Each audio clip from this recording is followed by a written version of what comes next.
और सभागार में उपस्थित भाई और बहन, हाँ सामने बैठने के कारण सबके चेहरे में देख रहा हूँ। ठीक है। और सबके चेहरे ये कह रहे कि बहुत लंबा चौड़ा भाषण हमें नहीं सुनना है। राजनीति में काम करने वाले को सामने वाले के मन में क्या चला है ये समझा नहीं तो वो राजनीति में काम करने लायक नहीं है।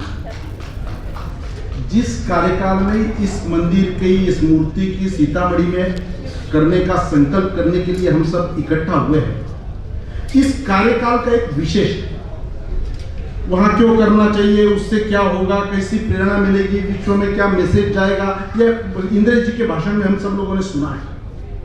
आज का ये पीरियड है जिस पीरियड में केदारनाथ का पुनर्निर्माण होता है, उसके लिए ऑल वेदर रोड बनता है और उसके लिए 12,000 करोड़ का प्रावधान होता है। ये आज का पीरियड है जब बद्रीनाथ तक ट्रेन जाने के लिए 18,000 करोड़ का प्रावधान होता है। यही कार्यकाल में नमामि गंगे के लिए लोगों के कंट्रीब्यूशन से सरकार संकल्प करती है और उसमें आगे बढ़ती है। यही कार्यकाल है जिसमें करतारपुर कॉरिडोर का रास्ता हमारा प्रशस्त हो जाता है। यही कार्यकाल है वृंदावन की हमारी 84 कोस की परिक्रमा का चौपदरीकरण का काम शुरू होता है। सबसे विश्व में बड़ी सबसे भगवत गीता का विमोचन यही मोदी जी के कार्यकाल में होता है। इसी कार्यकाल में देश के प्रधानमंत्री नेपाल में जाते हैं, पशुपतिनाथ में जाते हैं, भगवे वस्त्र परिधान करते हैं, रुद्राक्ष की माला पहनते हैं और भस्म लगाकर इंटरनेशनल मीडिया से बात करते हैं। वो ये कार्यकाल है जब दुबई में आज तक जो मंदिर के लिए जगह नहीं थी, वहां की सरकार मंदिर के लिए जगह देती है और उस मंदिर का भी कार्यक्रम काम शुरू हो जाता है। गौशालाओं का प्रोत्साहन जहां मिलता है वो यही कार्यकाल है।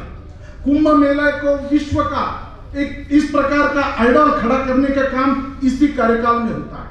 हरियाणा में कुरुक्षेत्र में भगवत गीता का महोत्सव इसी कार्यकाल में होता है। विश्व में सभी जगह गई हुई हमारी मूर्तियां कहीं खंडित करके गई, कहीं चोरी कर गई, वो सब आने का कार्यकाल इसी कार्यकाल में होता है। जापान के प्राइम मिनिस्टर आते हैं, उनको गंगा आरती के लिए लिया जाता है। ऑस्ट्रेलिया के प्राइम मिनिस्टर आते हैं, उनको भगवत गीता भेंट दी जाती है। G20 में आए हुए सभी प्रतिनिधियों को पत्ते पर बिठाकर भारतीय पद्धति से खाना खिलाया जाता है। अयोध्या का राम मंदिर का निर्माण होता है। शंकराचार्य जी का महोत्सव श्रीनगर में देखा होगा हमने, ऐसी भगवे कपड़े वस्त्र परिधान किए हुए साधु संतों की यात्रा निकलती है और वो महोत्सव होता है। वो यही कार्यकाल। वाराणसी का कॉरिडोर हो जाता है। छठ पूजा का महापर्व होता है और न्यूयॉर्क में भी दिवाली की छुट्टी डिक्लेयर होती है।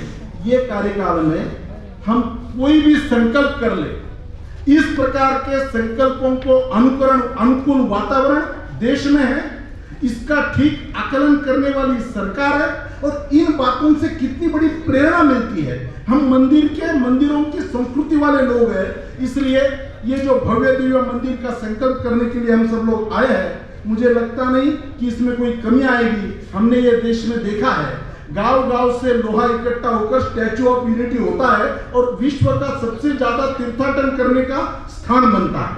घर घर से एक एक रुपया जमा कर कन्याकुमारी का स्वामी विवेकानंद शिला स्मारक बनता है और अयोध्या के लिए भी गांव-गांव की ईंट वहां पर काम आती है और मंदिर का निर्माण का काम होता है। मुझे लगता है सुशांत जी, उनकी पूरी टीम जिस प्रकार की मेहनत कर रही है और संतों का जो आशीर्वाद इसके लिए प्राप्त है, निश्चित रूप से ये होकर रहेगा। एक अच्छे कार्यक्रम में हमें आने का, इसमें सम्मिलित होने का मौका जो सुशांत जी ने दिया है, उनके टीम का धन्यवाद करते हुए मेरे 2 शब्दों को विराम देता हूं। नमस्कार।